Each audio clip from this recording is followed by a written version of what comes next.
Hello, I'm Esther Gidhu-Ewart. It's Monday, February 14th. This is Africa 54.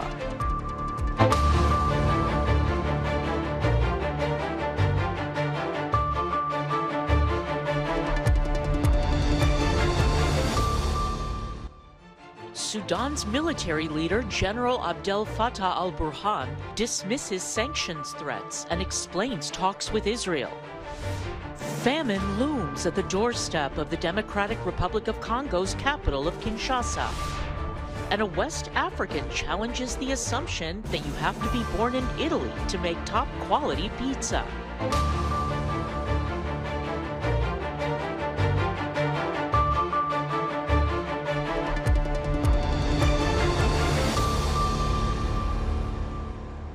A former member of Sudan's dissolved Transitional Council, Mohamed Al-Faki Suleiman, has been arrested, according to a family source. His arrest follows the detention of two other prominent politicians, Wagdi Salih and Khalid Omer Yousif, last week. All three men were part of a power-sharing arrangement between civilian and military men set up after the overthrow of long-ruling Omar al-Bashir in April 2019. The military dismissed the body known as the Sovereign Council in a coup last October. The three men, who were held in detention for about 1 month after the coup, had engaged in a war of words with the military leaders prior to the takeover. Yousif, Salih and Suleiman were also part of a task force working to dismantle Bashir's political and financial network.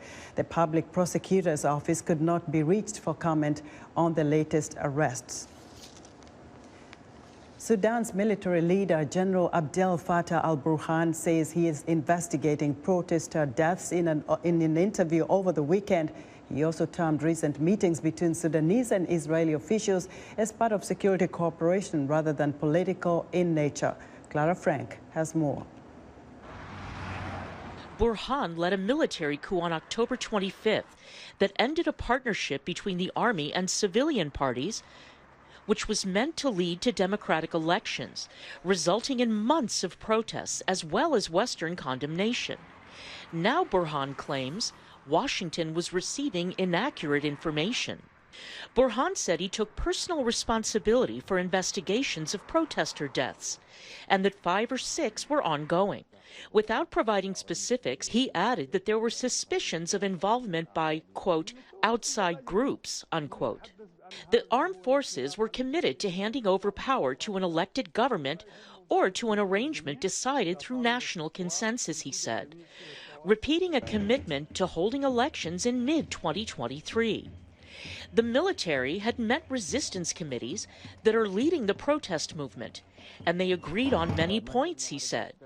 In statements, resistance committees have rejected dialogue with the military. Protesters have accused the military of bringing back loyalists of ousted President Omar al-Bashir. This week, 2 prominent politicians involved in a committee to dismantle Bashir's network were arrested. Clara Frank, Washington.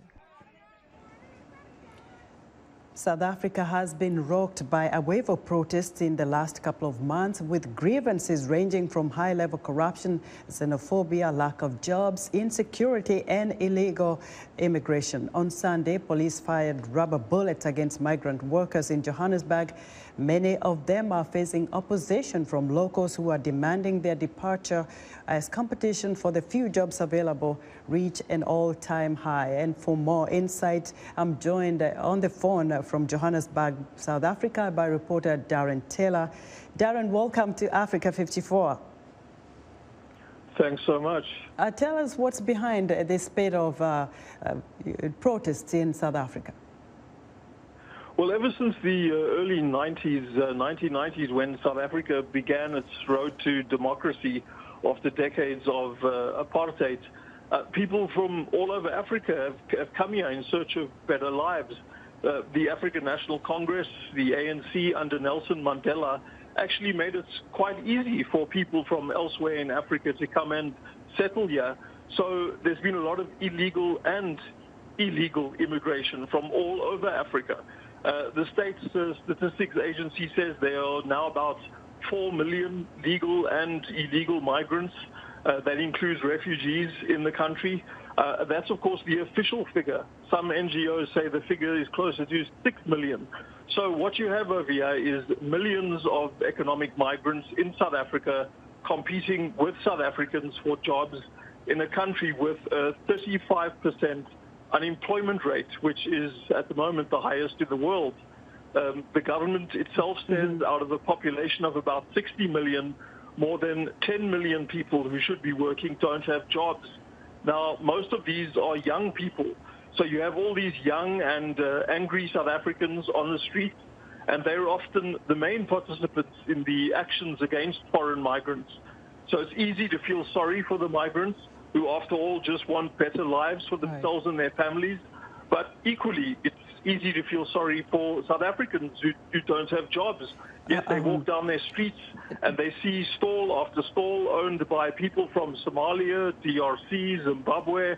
At the heart of it all, Esther, is the failure of the South African government to create jobs and a strong economy. Darren, there have also been several political parties concentrating specifically on migrant issues. What's their message? Well, what's really concerning at the moment, Esther, is that the anti-black African sentiment in South Africa is being driven on three fronts by three political parties who claim to be leftists, but who increasingly are adopting right-wing tactics and rhetoric. First up, we have the country's third biggest political party, the Economic Freedom Fighters, the EFF. Now, its officials call themselves Pan-Africanists, yet more and more the EFF is showing anything but a warm embrace of its fellow Africans elsewhere on the continent. Its leader, Julius Malema, recently led a number of so-called raids on businesses in Johannesburg to check how many staff members were foreign Africans and whether or not they had legal work permits. He says his greatest hero is a former Zimbabwean liberation leader, Robert Mugabe. Yet, ironically, Zimbabweans are often Malema's main targets. All right, Second Darren, up, we have Action South Africa. Darren, its leader, Herman Mashaba, has really spat vitriol at his fellow black Africans, accusing them of being responsible for a lot of crime, saying they mustn't bring disease to South Africa. He's also said they're overburdening the country's stretched health system. Finally, we have the Patriotic Front, whose name and slogan, puts South Africans first, says it all. Its leader, Gayton McKenzie, says all illegal foreigners must go. Simple as that. McKenzie insists there's room in South Africa for law-abiding foreigners. Thank you so much. We're running out of time. Darren, thank you very much for your insight on that. Darren Taylor is VOA's reporter in South Africa. The UN Secretary General's Special Advisor on Libya, Stephen Williams, is calling on both Libya's interim Prime Minister Abdul Hamid al-Dibeiba and his parliament-designated successor, Fathi Bashagha, to preserve calm and stability. Dibeiba, Prime Minister of the UN-recognized government of national unity, says he will hand over power only after an election and is rejecting Parliament's move last Thursday to appoint former Interior Minister Bashagha to head a new government. Libya was set to hold presidential and parliamentary elections in December, but arguments between factions and bodies of state over how they should take place meant the process collapsed days before the vote. Williams on Sunday held separate meetings with Dibeiba and Bashagha. She said on Twitter she highlighted in her meeting with Bashagha the need to go forward in an inclusive, transparent and consensual manner. The U.S. mission to the United Nations says the U.S. ambassador to the UN, Linda Thomas-Greenfield, has cancelled a planned visit to Liberia this week to focus instead on UN diplomacy over Russia's troop buildup near Ukraine. Thomas-Greenfield had been slated to be part of President Biden's presidential delegation to the Republic of Liberia to attend the bicentennial celebrations in Monrovia, Liberia, beginning Monday, which marks the arrival of the first free black Americans to Providence Island in 1822, which led to the establishment of the city of Monrovia, and in 1847, the Republic of Liberia. The White House ordered U.S. military trainers out of Ukraine in the same week. It reduced embassy personnel there to very minimal, with at least 100,000 Russian troops encircling Ukraine. Washington says an invasion could be any day now. VOA's Arasha Basadi has the story. Russian and Belarusian forces take part in joint military drills in Belarus. Ukraine's neighbor to the north is now one of the staging grounds for at least 100,000 Russian troops amassed along the border with Ukraine. Russia maintains it has no intention of invading Ukraine, but top U.S. officials warn otherwise. The way they have built up their forces, the way they have maneuvered things in place, makes it a distinct possibility that there will be major military action very soon. And we are prepared to continue to work on diplomacy, but we are also prepared to respond in a united and decisive way with our allies and partners should Russia proceed. U.S. President Joe Biden and Russian President Vladimir Putin Saturday spoke by phone, and the White House tweeted Biden's warning of swift and severe cost if Russia invades its neighbor. The phone call reportedly did little to ease tensions. U.S. lawmakers have voiced concern about the situation. This is not the last president America will have. If Russia invades the Ukraine, you will destroy the U.S.-Russian relationship for decades, and every president in the near term will be put in a box when it comes to dealing with Russia. So I hope Putin understands that. While the Kremlin says it has no plans to invade Ukraine, the Russian Defense Ministry released this video and said more than 30 ships from its Black Sea Fleet recently set sail to practice naval maneuvers. Just a short trip north to the Sea of Azov, there's a small contingent of East Ukrainian border guards in small ships. They are no match for the Russian Navy. Ukraine lost much of its navy when Russia illegally annexed Crimea in 2014.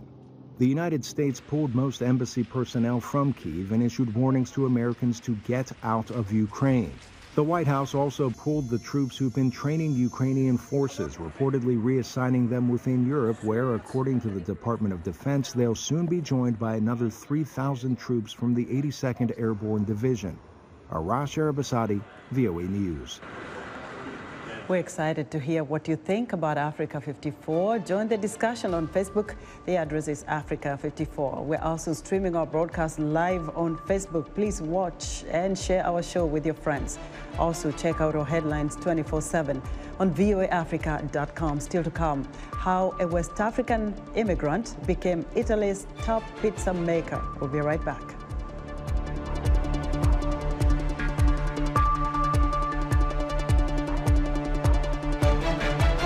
Straight Talk Africa, we'll take a look at informal housing and unplanned communities. Is there a place for them in big urban centers? We'll look at what the mayor of Freetown, Sierra Leone is doing, how she's bringing changes to her city, including its unplanned communities. We'll also talk to a Nigerian American who's making a big difference in affordable housing in Washington, D.C. Join me, Heidi Adams, on the next Straight Talk Africa.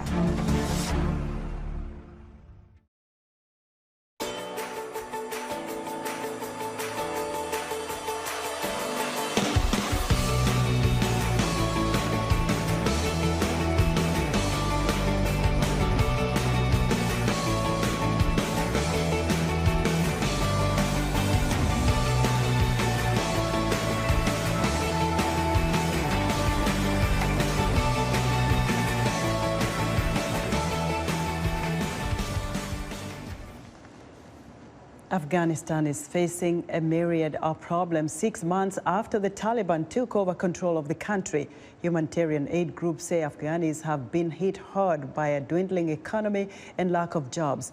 Amid the ongoing challenges of the global COVID-19 pandemic, Afghanis are also seeing a sharp rise in measles and other communicable diseases. Aid workers are reporting an increase in child labor and forced marriages as people grapple with abject poverty. Human rights, and especially women's rights, are on the decline. UN Secretary General Antonio Guterres said in a report this month the situation in Afghanistan remains uncertain since the Taliban took over. Afghanistan had a thriving news and entertainment media landscape before the Taliban took control of the country. 6 months into the Taliban government, VOA's Aisha Tanzim takes stock of how the media scene has changed. This is what entertainment channels in Afghanistan looked like under the previous regime. Not anymore. The Taliban are asking them to change their output. Islamic Emirate officials asked us to ban all of the serials that was aired from one TV. So what have you replaced the serials with? Right now it is replaced with Iranian serials. Yeah. And why are Iranian serials more acceptable? Because they say it is Islamic, and they reserve the hijab, and people like this kind of serials, according to Taliban or Islamic Emirate officials. Popular live music shows on TV are now off the air. In the last 6 months, in-house entertainment production in most channels has come to a grinding halt.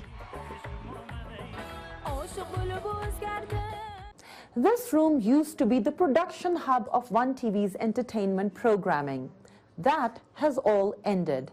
Now the women sitting here are trying to figure out how to produce Islamic programming that meets the Taliban's requirements. When it comes to news, many journalists tell VOA self-censorship has become the norm under the new Taliban regime. They would not dare criticize the government or its performance like they did during the previous regime. No one wanted to say it on the record out of fear. Female journalists face their own set of issues. Previously, we were allowed to go freely anywhere to report, but not anymore. For example, some ministries and offices don't allow women to come inside. The Taliban have also told female anchors on news channels to change their appearance. After the arrival of the Taliban, female journalists have to hide their hair. Previously, we covered our heads, but it was not so strict. Now we must fully change our wardrobe because they're in government. Still, the Taliban seem to be giving people time to adjust. Some Afghan radio and TV channels still air music, although far less than before. A few foreign entertainment programs featuring women without their heads covered continue to be on air. The media's troubles include a flight of both capital and talent from the country. When the Taliban took over, most of the famous entertainers and journalists left the country. Foreign funding and ad revenue dried up. The channels are now struggling to survive with far less money and far more restrictions. According to an International Federation of Journalists survey, more than 300 Afghan media outlets have shut due to financial problems and Taliban restrictions. Thousands of media professionals have lost their jobs, 70% of them women. Aisha Tanzim, VOA News, Kabul. The Los Angeles Rams fans and their fans celebrated while Cincinnati Bengals fans were left looking to the future after the Rams claimed a thrilling Super Bowl win Sunday at the SoFi Stadium in California. Wide receiver Cooper was named the most valuable player after catching 2 touchdown passes during his team's 23-20 victory. With his team trailing late in the game, Cooper came to the rescue in a 79-yard drive during which he converted a 4th down and caught 4 passes, including the game-winning touchdown with 85 seconds left. Los Angeles coach Sean McVay became the youngest head coach to win a Super Bowl at age 36. In Beijing, Olympic news, Russian teenager Kamila Valieva, the favorite for the women's individual gold, has been cleared to compete in the women's figure skating competition despite failing pre-games drug test. Plus, a black woman makes history in speed skating. Here with an Olympic recap is Philip Crowther. The name Kamila Valieva has been in the headlines for a week here at the Olympic Games, hers being the only high-profile doping case examined so far. But this past weekend also brought us sport and snow for the first time. A blanket of snow in the Chinese capital and a layer of natural snow on top of all the artificial stuff that's thus far been used in the arid mountains outside Beijing. So much of it, in fact, that competitions in the mountains had to be postponed, and a third of the competitors crashed out in the men's giant slalom in treacherous conditions. 43-year-old Ghanaian Carlos Maida was among them, failing to qualify after the first run. Maida was born in Ghana but grew up in Switzerland, having been given up for adoption. Shannon Abida, starting for Eritrea, finished in 39th position. Now back in Beijing, the time had come for Erin Jackson to make history. She hoisted an American flag after winning the gold medal in the speed skating women's 500-meter race. Jackson became the first black woman to win a speed skating medal at the Olympics. It was a frenetic dash around Beijing's magnificent speed skating oval. Her accomplishment was even more extraordinary, having made the switch from inline skating to ice just months before the 2018 Games. Philip Crowther for Voice of America, Beijing. Who says you have to be born in Italy to make excellent pizza? Ibrahim Sonne, a West African now living in northern Italy, has successfully challenged that assumption. Betty Ayub has the story. When Ibrahim Sonne learned that the website 50toppizza.com named his pizza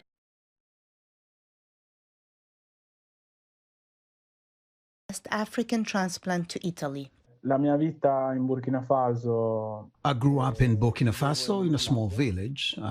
We had a good life because my dad was working in Italy and he could send us some money. We didn't have a lot, but we had enough to be happy. They were even happier when young Ibrahim and the rest of the family joined the father in the northern Italian city of Trento in 2004. The move brought a chance for a better life, but also racial challenges. When I began school, things were very hard because I was the only kid of color and couldn't really blend in. I didn't have any friends. I was also made fun of and teased because of the color of my skin. But at 23, he found a comfortable niche, a new sense of purpose, learning to bake at a pastry shop. At first, Sonne teased his boss that sweets might disappear in his mouth. But then I fell in love with the savory stuff. I started experimenting at home. I started making breadsticks and crackers, and that's how I ended up making pizza. In the beginning, the results were awful, but I didn't give up. Sonne launched his pizzeria, Ibris Focacce e Pizze, in 2018, despite friends' warning that no Italian would buy pizza from a person of color. But he was undaunted. So I wanted to test the theory. I started leaving the shop during rush hour, keeping only my white employees at the counter. And I realized that people were more willing to buy when I wasn't there. But little by little, people started getting used to me, then accepted me.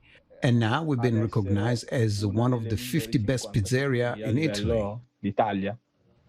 Ibris distinguishes itself with fresh ingredients, mostly sourced from local farmers. Then there's the focaccia dough, made with sourdough starter rather than the brewer's yeast that shortens preparation time. My dough needs at least 24 hours to rise, which enhances the taste. The finished product is much lighter and easy to digest. Ibris has weathered the pandemic by showing care for customers too. Through its Pizza Sospesa, or Suspended Pizza initiative, customers are encouraged to leave extra money to pay for a slice for someone who can't afford it. I'm very happy because this initiative allowed me to help a lot of people, the people who believed in me, who believed in this idea, the people who contributed. Sonne credits much of Ibris' success to his 3 co-workers, his brother and 2 close friends. They helped him overcome obstacles and land on the top 50 pizza list. Betty Ayub, VOA News, Washington. In August, January, Jan Mohammed Saber, a former local United Nations employee in Afghanistan, and his 5 children were evacuated from the country, but his wife was left behind. The children are now trying to adjust to their life in the U.S. without their mother. VOA's Noshaba Ashna reports from Atlanta, Georgia. Jan Mohammed Saber, a former United Nations employee in Afghanistan, lives in Atlanta, Georgia, with his 5 children. They were evacuated after the Taliban took control of Afghanistan in August. But Sabir's wife did not make it through the pandemonium at Kabul airport and remains in Afghanistan.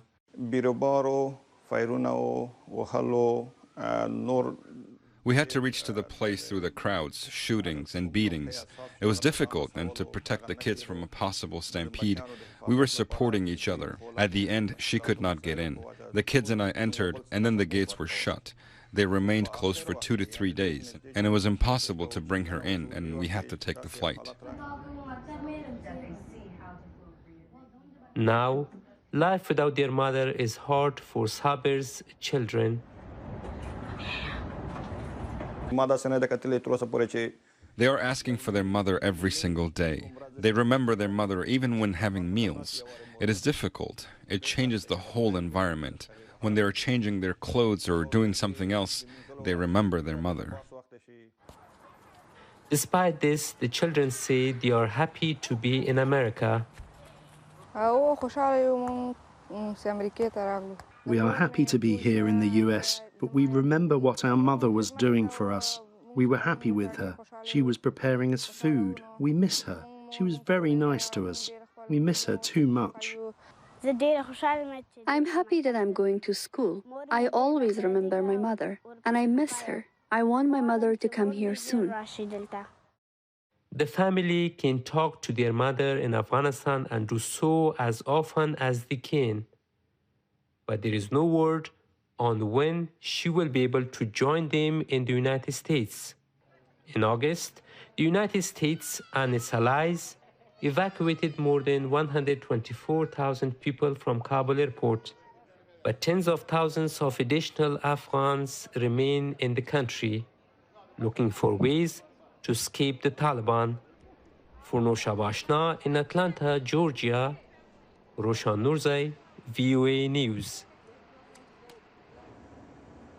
We hope for the best. We hope she can be reunited with her family.